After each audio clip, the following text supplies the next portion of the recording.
Now, when you look at Sweden, though, we've obviously had to face big teams in the past. And you look at Germany, or you look at Russia, or France, or Italy, even. We probably don't fear Sweden as much, even though they are ranked ahead of us. Would that be fair? Yeah, I don't think we fear too many teams, to be honest with you.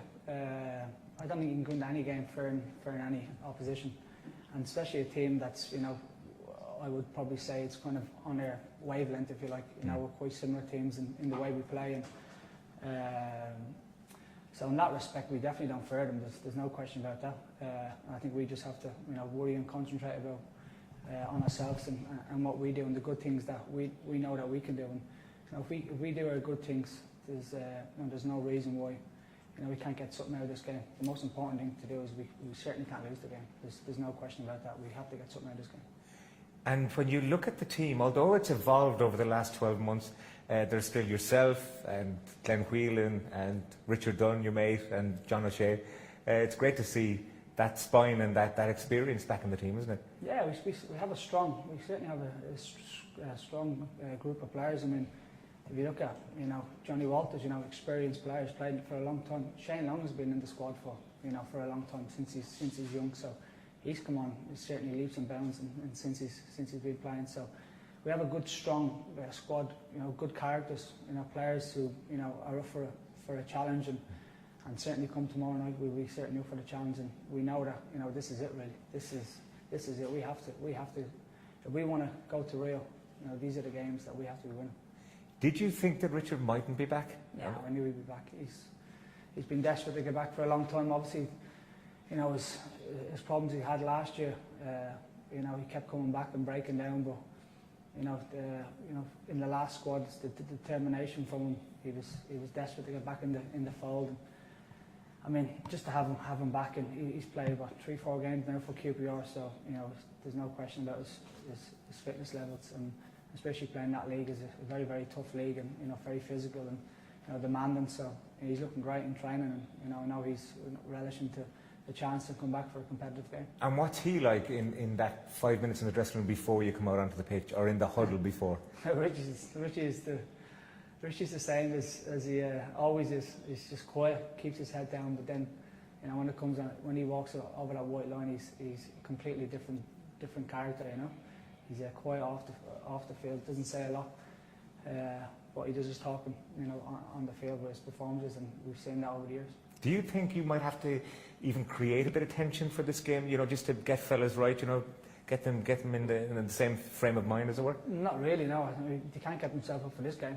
There's a big problem. I mean, these are the games that you have to get yourself up for, because we can't be coming off second best there. It's simple as that.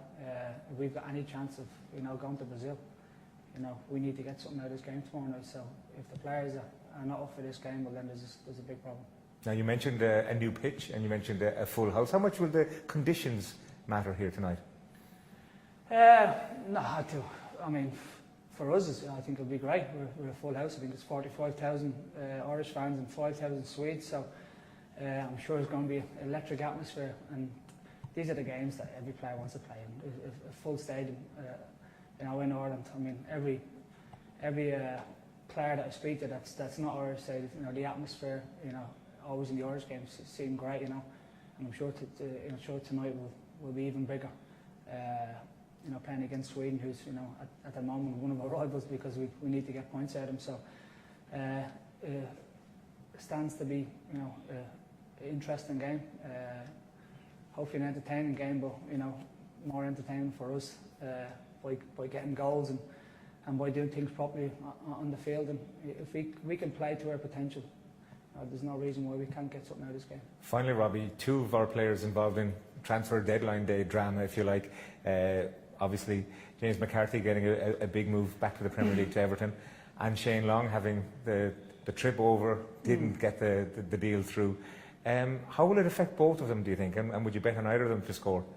I wouldn't be surprised. I mean, with James, he's obviously going to be, you'd imagine he's going to be full of confidence. He's got a move to a fantastic club, a great tradition, and a manager he knows very, very well. So for him, he'd be delighted. Shane just seems the exact same. It was a bizarre situation for him. I think he only found out, lunchtime or something like that, and then so we had to, you know, rush over, which I found strange, to be honest with you, because of, you know, he was for West Brom, he was the, you know, he was the sort of main man, if you like, and he was, you know, he was their number 9 that, you know, took a lot of pressure off them by the way he plays, and certainly a big help to their team last year. So I was very surprised to see that they accepted the bid. So whatever happened after that, I'm not really too sure. But all I can say is Shane is in good form, and he was kind of almost, you know, not laughing about the situation, but it was just it was just a strange situation for him. It's not one of those, if it happened, been going on for weeks, it's a little bit different. But the fact that it only happened, you know, a few hours and then it's gone, and it's not like he wanted to leave West Brom either. So he's fine, he's in good form. And something extra to prove, maybe? Not really, no, because I mean, he was wanted by another team. So what's the problem in that? And they're paying, you know, a good fee for him. So he doesn't have anything to prove to anybody. I think he's already proved at West Brom how important he is to that team. And then, you know, when another team wants you, you're obviously doing something right. Very good. Well done, Robbie. Thank you very much. Cheers, guys. Thank you. Appreciate it.